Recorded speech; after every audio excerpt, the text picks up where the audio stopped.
Hey guys, what's up? Welcome back to my channel. It's Veronica MUE. For those of you that are new here, make sure you guys subscribe down below before you guys leave. Today we're talking about the JOUER foundation and their brush. So I'm going to be testing out these bad boys here. I do have very oily skin. I have some rosacea and some freckles that we shall see if it's covering with this full coverage foundation. This retails for $38 and then this one retailed for $34, I believe.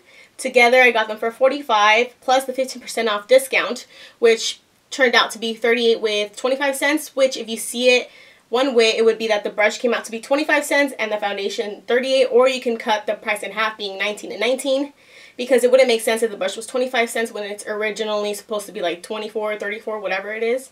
But as I can tell you guys already, I don't really like the brush with this foundation. It's very flimsy for the price.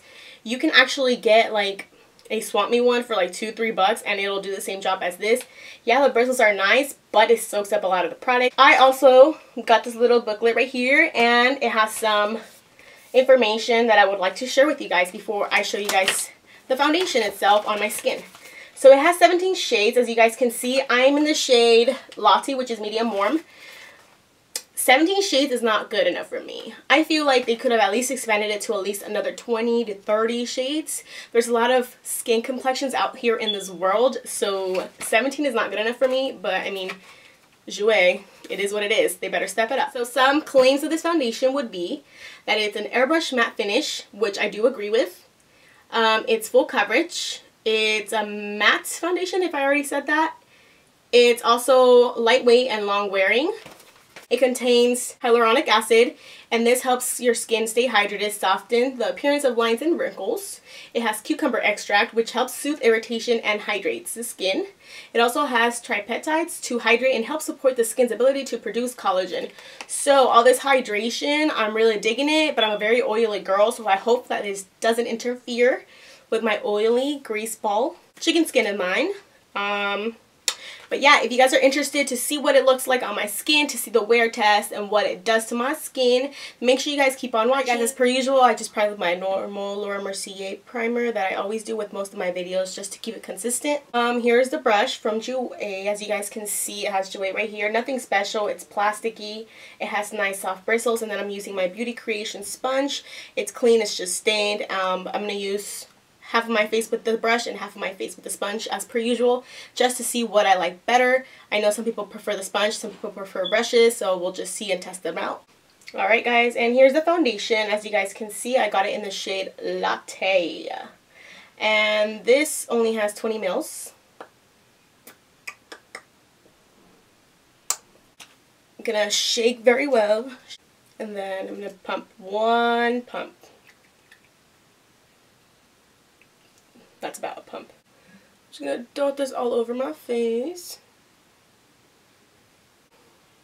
This actually seems to be a pretty good match. Good job, Veronica, for shade matching yourself online. Going in with the beauty sponge first, I'm just going to go on my left side. Instantly, my face is covered. Wow.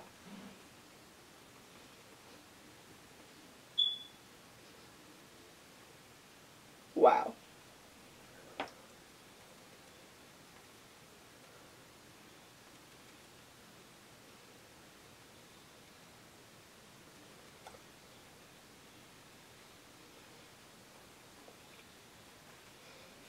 Do y'all see this coverage?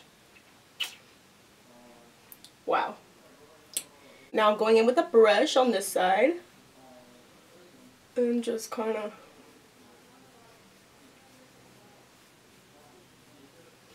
I don't know how to use these brushes.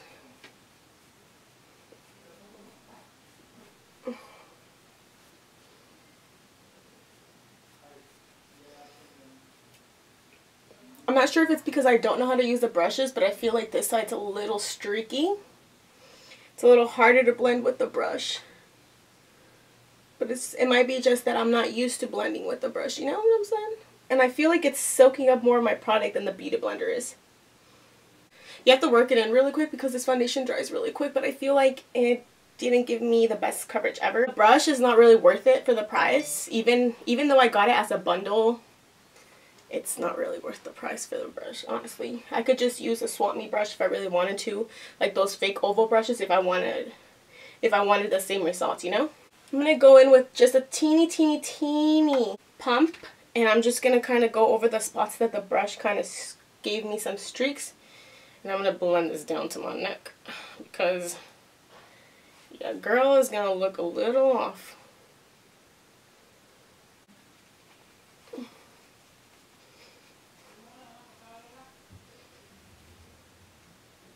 So here's my face up close and personal. Hopefully I'm in focus. I don't feel the foundation on my face. It did cover up my freckles pretty well. It's giving me some trouble on my nose right here, but I don't know if you guys can see that. Right there. I'm going to get up really close. And I don't know if you can see on the side of my nose that it looks a little sloppy. But the rest of my face looks pretty darn good. I'm going to just be up close and personal.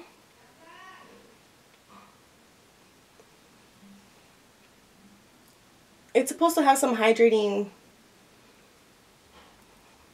ingredients in this, but I don't feel like it's hydrating. I just feel like it's very lightweight, but it does provide very nice coverage. Let's just go back to my spot. So I just did my eyebrows off camera really quick. Looking at this foundation closely at the mirror after it's been sitting on my face for a bit. I feel like it does provide really nice coverage. I don't feel it on my face, so it is lightweight. It is full coverage. This foundation claims to have a lot of hydrating like ingredients in it, but I don't feel anything hydrating right now. I'm just concerned that my face won't last because I am very oily. But I feel like on some areas where the brush was, the foundation is a little blotchy, like around my cheek area.